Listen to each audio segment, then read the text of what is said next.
John Wick Hex has been delisted from all platforms, which means it's gone from all online stores and eShops. If you purchased it before, the delisting doesn't really mean much for you. It still works for any of your digital copies. But if you're planning on eventually playing the only John Wick game in existence, I think, outside of VR, the only way to play it now is with a physical copy, which has a potential of a price hike depending on the market. But why, after only 5 years, has this game been put down like a dog? Damn, my bad. Big Fan Games, its publisher, didn't really go into detail as to why, but when asked for a comment by IGN, they said that the expiration of a license is one of the main reasons video games end up being pulled from storefronts, suggesting it's a licensing issue with Lionsgate. Since its release, I've always had my eye on this game. I placed it on my I'll check that one out one day list, but weeks before the delisting news, it was put up on sale for cheap, and I mean super cheap. Like, why the hell not cheap? I think it was like $2. I purchased it without knowing anything about the delisting in hopes of playing it one day, so what better time than now that it's practically gone forever to check it out. What are you potentially missing out on? Is it worth rushing out and getting a physical copy? I'm going to try to answer those questions in this video, so join me as I take a look at John Wick Hex.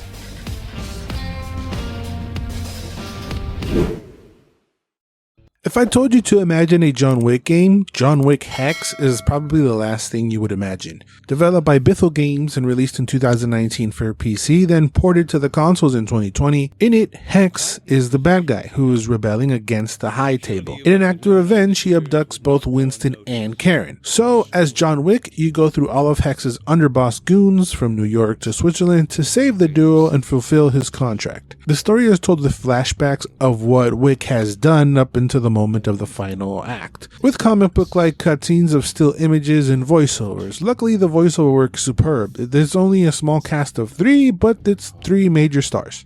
I presume from your demeanor that this was not the end of Mr. Wick's search. Oh no. He'd barely begun. Why on earth did you bring us here, Hex? It has been wonderful catching up, I must say, but there are other matters we could both be attending to. Ian McShane reprises his role as Winston, as well as the late great Lance Reddick as Karen, rest in peace. Sadly, I feel like Lance Reddick is appreciated way more now that he's passed. I mean, it's great that he gets all this recognition, that he definitely deserves it, but every time I see him in things, I'm like, oh damn, that sucks. And you don't realize how much he's actually been in until you look back, but yeah, his passing is a huge loss for movies and gaming, but yeah, he was a legend.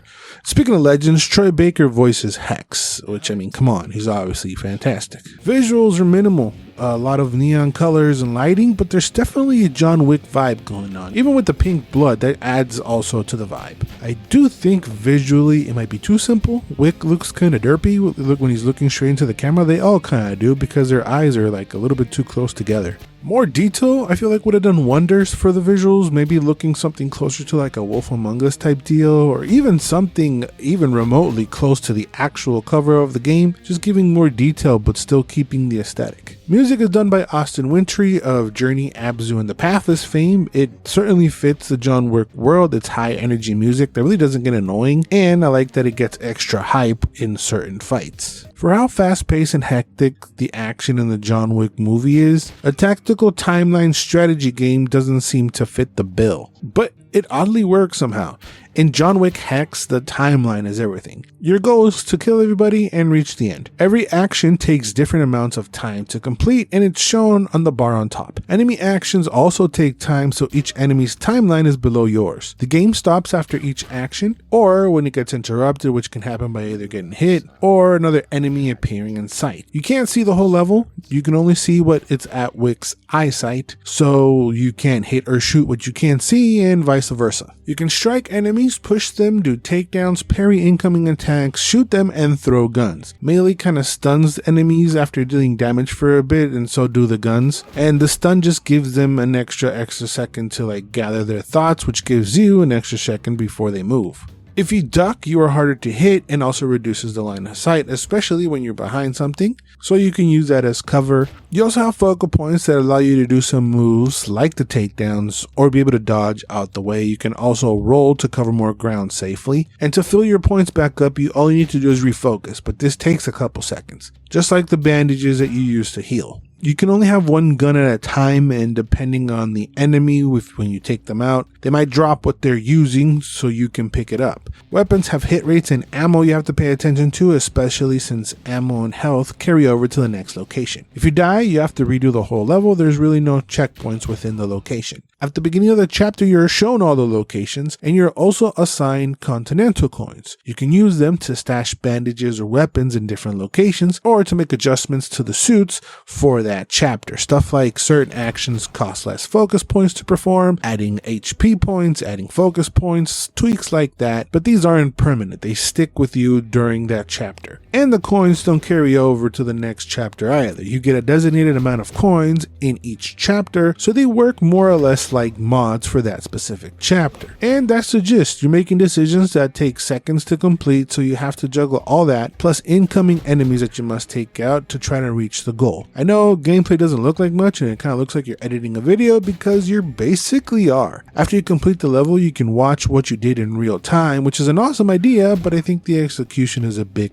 clunky. Of course, the first one I did, it looks so bad. I'm obviously learning the ropes. You can tell that because I'm going in circles, I'm taking extra steps, I'm rolling for no reason. It was absolutely horrible, which immediately made my personal mission within each level to try and look as badass as possible. I just wanted to look cool for the playback. But even when I did no hit runs, it still feels a bit awkward. Characters go through each other and they look super stiff or take a while to attack, so it just looks like they're standing there waiting to get hit. Just a bunch of little goofy things like that prevent the playback from actually looking super cool. I really wish that the playback was a bit smoother. Maybe if it moved faster it would help. I don't know. It's a great idea, because the first thing I thought of after completing the first mission is like, yeah, I want to see that in normal speed, and you can. But even from a direction standpoint, it's awkward because it just makes a lot of random cuts. I just felt like it needed to be way more cinematic, maybe adding POV shots or maybe less camera angles, to be honest. It just doesn't come off as great as I would want it to. It also captures goofy things like weird hand positions or enemies' heads moving after death, like those dogs you would put on a dashboard back in the day. Level design does start to affect the strategy, like in the maze-like levels, or they place a bunch of stuff for you to hide behind, or putting you in tight positions where you have to use takedowns to reposition yourself because you can choose where to land, or use the push to move away from a crowd. Once you start getting to a groove, you start to see the game the way that it's intended. It's kind of like a puzzle, like how do I get out of this? How do I get to that gun before I get hit? What can I do to avoid getting hit in this position? And it gets pretty intense, especially when you're low on health. The type of enemy affects the decision as well. If they're a martial artist, you have to get up close and personal, or you can shoot them from far away.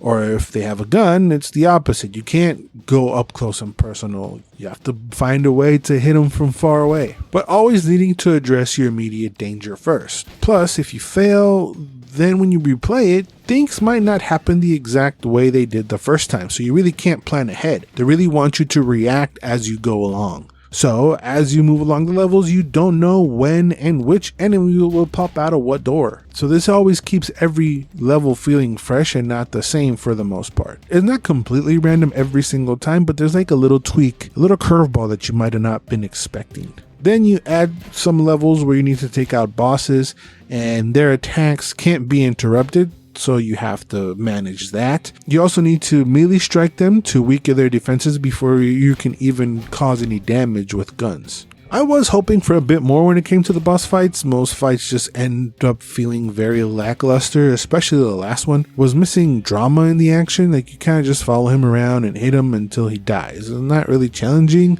or interesting enough. I felt like the challenge came in the location before where you just get mobbed by 20 guys. I think John Wick Hex truly creates a pretty unique experience that you wouldn't think would work, but actually does. And there's definitely some fun to be had here. You do get a little sense of what it's like to be in John Wick's fancy shoes. That adaptation I felt was done very well. I love strategy games, so I feel like I am part of a niche audience. So this did hit a particular spot for me up to a point, because I will say about halfway through the game did start to feel a bit stale. I just kept thinking about so many more things they could have done or added that would have made the game 1,000 times better in my opinion, or things I would have wanted to see in a sequel that we're probably definitely not getting now. Like environmental stuff, that would have been really cool. Be able to shoot canisters and create explosions, break walls, and hurt guys on the other side of them, or environmental damage, being able to use the environments more to your advantage. There's really no explosives, there's no grenades, no flashbangs, or even like crazier weapons like swords, knives, or even books.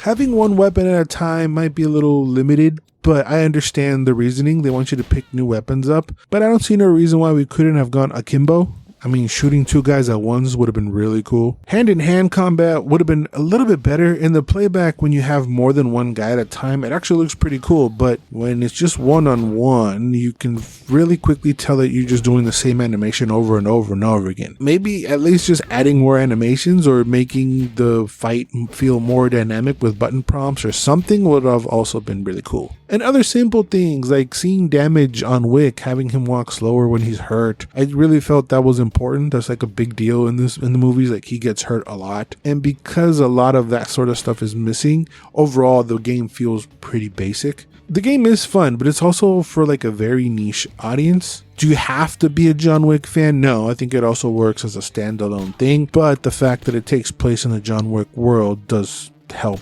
a lot. Is it a must run out and buy? I mean, if you're remotely curious about the game, yeah, check it out. But I do think that buying it for $2 was probably the best thing I could have done, because it's basically free and it was worth the $2 for sure. Is it a must play? No, I don't think so. But it's also a game that if it would have been brought up in conversation, I would say like, oh yeah, I played that. That was pretty cool. But I don't think I'm putting in any of my best of lists unless it's like best John Wick game. Hopefully the fact that I was getting delisted sparked a few more sales for the game and shows that people give a shit and would be interested in a John Wick game. Lionsgate has confirmed that a AAA John Wick game is in the works, although it has said nothing about it yet. But now, yeah, I'm thinking I'm back. Many John Wick fans, including myself, would be very excited for that. But if we do get this game, we really need it to feature Guns. Lots of guns.